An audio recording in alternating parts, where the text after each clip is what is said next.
Hi everyone, my name is Miss Michael and I'm going to be reading When I Was Built for you guys today. This book is written and illustrated by Jennifer Thermes. So just by looking at the title, what do we see first in the picture? You see a horse carrying goods and a man. You see a house. And you see people not dressed how we dress today, right? And so maybe with the title, we can infer that the story is going to be about what life was like back when houses were first built, or back when this house was first built, and how different we live now today in our homes. Okay. I am an old house. I live here next to the side of the road where a farmer named Fairchild built me a long time ago.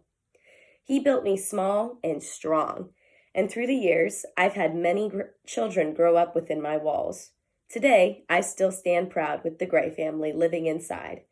I watch the world pass by and sometimes think about the way things were when I was first built.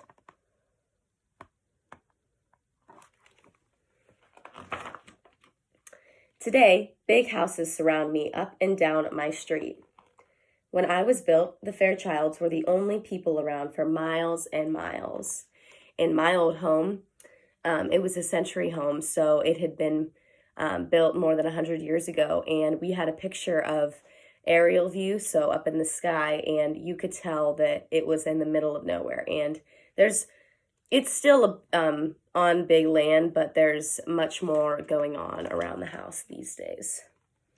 Today, I hear the rumble of big machines and power tools that make it easier for people to build large houses. When I was built, Farmer Fairchild gathered large stones for my foundation with his horse and plow from the rocky field behind me. He cut wood from my beams with his axe in a nearby grove of trees. Friends came to help raise my walls and then to celebrate.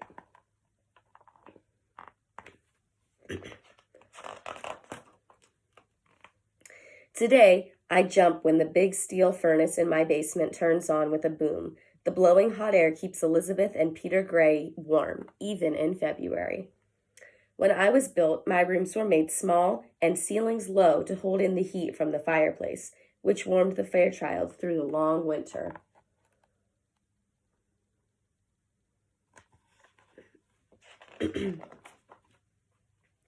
Today, I have a bathroom built under the slope of my roof. Hot and cold water runs through copper pipes and fills my bathtub and toilet.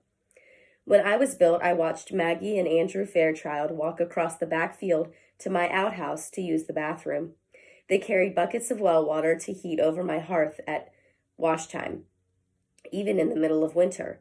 In those days, people didn't usually take a bath more than once or twice a month. Can you even imagine that there was a time when people had to walk outside of their home, even in the middle of the winter, just to go to the bathroom? I can imagine doing that. Sometimes I wake up in the middle of the night and have to go to the bathroom, and to have to get bundled up to go outside would just be terrible. And it's so crazy to see how grateful we should be and how fortunate we are to have even just a bathroom in our house. Today, the Grays sometimes eat at pizza parlors and fast food restaurants. They shop at the grocery store in town, which sells food from all over the world. Cooking a meal is quick and easy with the help of the electric stove and microwave oven in my new kitchen. When I was built, the Fairchilds ate vegetables grown in their garden and meat from animals raised on their farm. I smelled stews cooking in iron pots over my hearth and crusty bread baking in my beehive oven. Do any of you have a garden that you and your families eat vegetables from in the summertime? I know that can be fun to go pick the vegetables and eat something that you grew on your own. Today, I see people recycling newspapers and bottles and other materials instead of throwing them away. When I was built, the Fairchilds also recycled. They saved almost everything, like old scraps of cloth for warm winter quilts, bits of metal to make nails and tools, and ashes from the fireplace for soap and candles.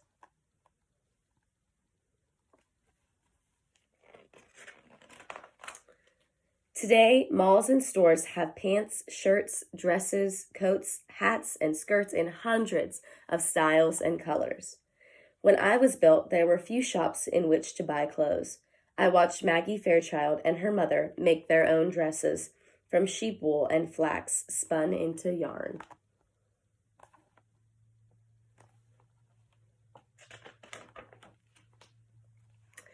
Today, there are electric lamps and television sets that light up the night with noise and chatter.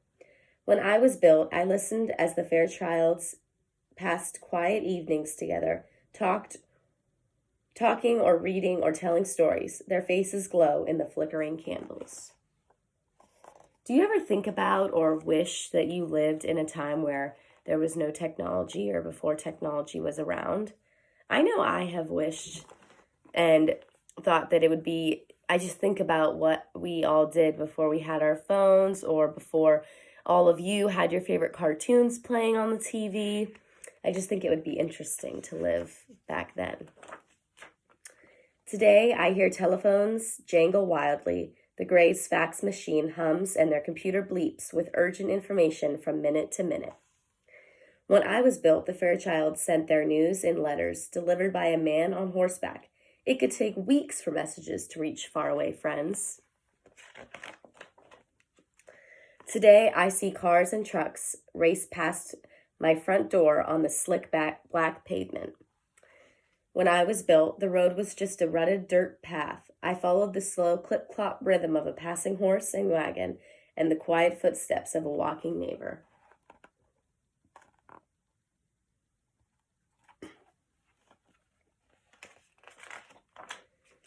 Today, I feel airplanes roar over my roof and rattle my old window panes. They leave behind chalky patterns that crisscross the sky as their passengers travel all over the world in hours. When I was built, the world was my front yard, and people stayed closer to home.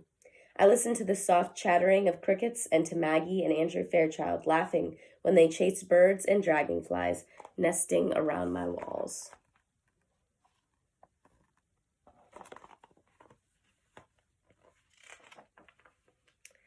Today, I watch the Gray children play and swing on my backyard gym set in the afternoon when all their homework is done. Sometimes they catch the old croaking frogs in my pond. When I was built, the Fairchild children also played games in my fields after school and after they helped with the farm chores, like milking the cow and tending the sheep. Do any of you have chores that you have to complete before playtime? You have to help unload the dishwasher, or maybe take out the trash. It's nice to help around the house. When I was built, I felt the footsteps of Maggie and Andrew Fairchild thumping up and down my steep staircase, chasing each other throughout my rooms. They rested beside my warm fireplace, and I listened to their whispered dreams when they went to sleep in the evening. I saw them gaze out my windows and wondered about what changes the future would bring.